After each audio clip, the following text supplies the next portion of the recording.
Whether in conflict over resources or for power, or motivated by religion or racial prejudice, violence is an indisputable constant in human history. In the last 100 years, some of the worst acts of genocide in history have taken place. With the development of new technologies, mechanised and industrialised killing has occurred on an unprecedented scale. In some ways, it seems that humanity is making no progress. Thus, the question, how do we bring about a peaceful world, is as urgent and relevant as ever, especially as there may be no quick fix. A general secular approach to these problems has been to aim for peace between states through a balancing act of negotiations and power games. Particularly in the case of larger states, these supposedly peaceful state settlements are underwritten by the threat of mutually assured destruction at the hands of nuclear weapons. Catholic social teaching is sharply opposed to this approach and offers its own positive vision for peace and conflict resolution. This view can be summarised in the following 4 ideas.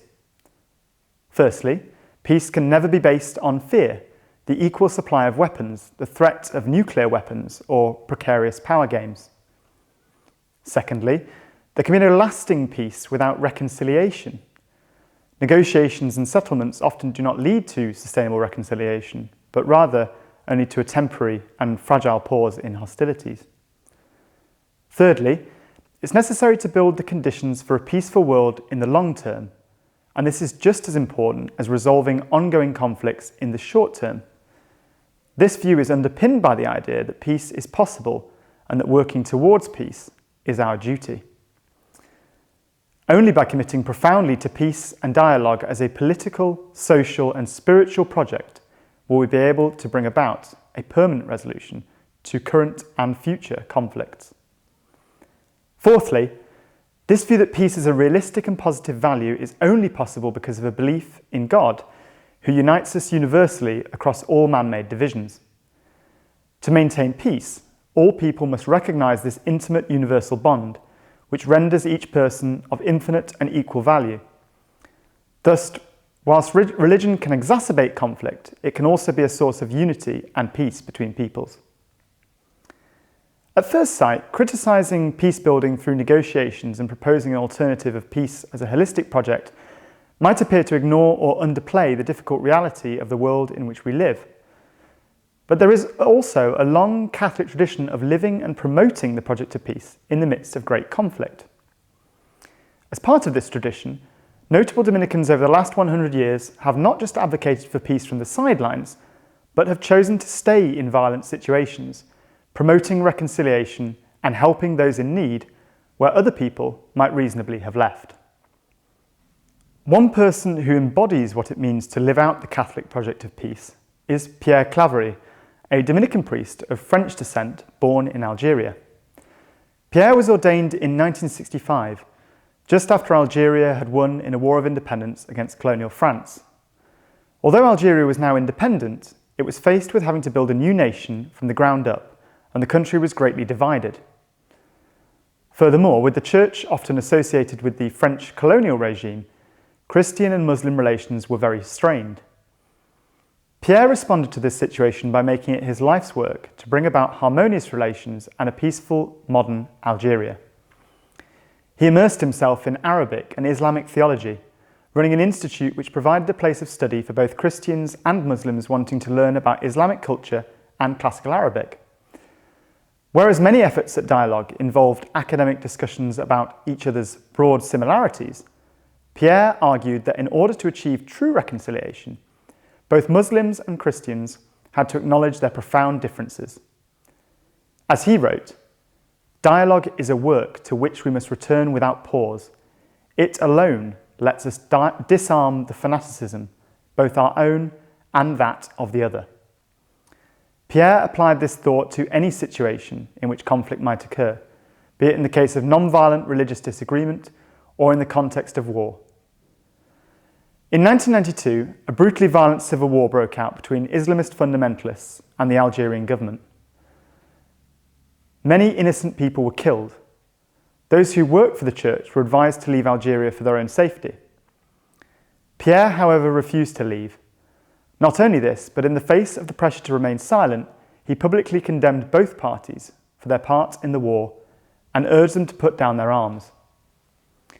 In 1996, he was assassinated, killed for his promotion of dialogue and peace. Here is Father Timothy Radcliffe, who knew him personally and attended his funeral. We were welcomed magnificently by the Algerian government to celebrate the beatification of martyrs killed by Islamist terrorists. But we were welcomed because from the beginning they made it clear, very explicit with Pierre Claverie, that his life was given for all Algerians. He wasn't a Christian being killed by Muslims. He was a man who shared the suffering of the Algerian people. And he wished his life to be a blessing for Algeria. At his death, Pierre counted hundreds of Muslims as friends. His dialogue was one built on genuine friendship and love, without ignoring the reality of difference. Pierre's life was one of active peacemaking. He prepared for peace with the same energy as others prepare for war. Sometimes, however much we might try to prepare for peace, our efforts can fail. As ordinary citizens, there is often little we can do to stop a conflict occurring. Such decisions lie beyond our sphere of influence. In these scenarios, another way to contribute towards peace building and conflict resolution is to meet the needs of those people displaced by conflict. During the Nazi occupation of Belgium, Dominique Pierre, a Dominican friar, secretly helped the Maquis, the French armed resistance, and at the same time created open-air camps for thousands of displaced children. Dominique became interested in helping displaced people because he recognised that without the power to stop conflict, this was the best way in which he could work towards peace. Upon the outbreak of World War II, Dominique created open-air camps which provided food for thousands of displaced Belgian and French children. These then developed into complexes where individuals could live and receive care. But he always aspired to more than simply providing temporary accommodation. Dominique recognised that there was a need to provide conditions where displaced people could settle properly, integrate themselves into the community, and become economically independent. Accordingly, after the war, he established 7 villages in different locations across Europe, dedicated to housing refugees in a permanent community setting. In 1958, he was awarded the Nobel Peace Prize as a recognition of the scale of his efforts. Pierre's work supporting those caught up in the midst of conflict is only the most well-known contribution of those which span the length of the Dominican tradition. Staying and supporting people who find themselves in conflict situations is a key part of both the Christian and the Dominican vocation. And staying is an expression of hope. I always love the last words of Matthew's Gospel. Behold, I'm with you until the end of the age. And if you believe Christ is with us to the end, then you stay. She stays. So every time I've been to Iraq or Ukraine or Syria, and you see people refusing to go, some people have to go, it's right that they go for the sake of their children. It's not to condemn the people who go, but some of us have a vocation, you might say, to be a sign of God's abiding presence. That calling has been demonstrated again during the recent war in Ukraine, where Dominican brothers and sisters have stayed, providing refuge and strength by their presence. Here is Sister Margaret Mace, International Coordinator of Dominican Sisters International, speaking about their work. I think that what our brothers and sisters in the Ukraine are doing, they're tending to people, not all of whom are Christian. They're tending to human needs. They're tending to trauma in the best way they can, which many times is with nothing more than their person. So I mean, they're a tremendous source of inspiration to me. As well as there being sisters in Kiev who have been evacuated, taken refugees with them and then returned, There are sisters in southeast Ukraine who have stayed to be with the people that they serve. Sisters in countries on the border of the Ukraine have not only brought food to refugees, they have also driven them to safe places and provided medical and psychological support, particularly for children and those with special needs who have been traumatised by the war. Where possible, the sisters have provided a sense of stability in spite of the danger which surrounds them. The actions of Pierre Claverie, Dominique Pierre, and the sisters in Ukraine show that there is no easy answer to the question of how to bring about a peaceful world. Nonetheless, there are common threads which run through their lives and which we can incorporate into our own. The most important of these is a sense of solidarity with those living across the world. This solidarity is rooted in the belief that we are all called to love each other beyond man-made divisions and borders. It is a solidarity which is intrinsic to the Dominican way of life.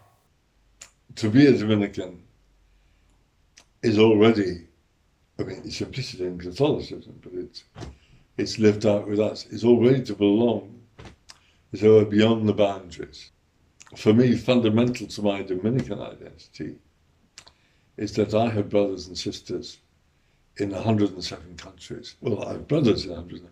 Take the sisters, it'll be even more. So just our brotherhood vividly points us beyond narrow identity. Embracing and practicing this solidarity from far away might seem difficult, but there are actions which you can take. Having a gap year with organisations such as the Assumption Volunteers can be an excellent way to travel, meet people from across the world, and strengthen your sense of solidarity and universal humanity. There are also simpler things you can do, which are closer to home. You could consider raising money or volunteering for the Jesuit Refugee Service. The JRS works to accompany, serve and support the rights of refugees and displaced people across the world. And you can visit their website and find resources to advocate for these rights by contacting your MP. Finally, of course, you can practice the work of peace wherever you are, be it at home, in school or at university. In all these settings, recognising our differences with others while still loving and reconciling with them is a difficult but an important task. Though these small acts might seem insignificant, they are not without their power. As Dominique Pierre put it in his Nobel Prize lecture, there is perhaps no surer road to peace than the one that starts from little islands and oases of genuine kindness. Islands and oases constantly growing in number and being continually joined together until eventually they ring the world.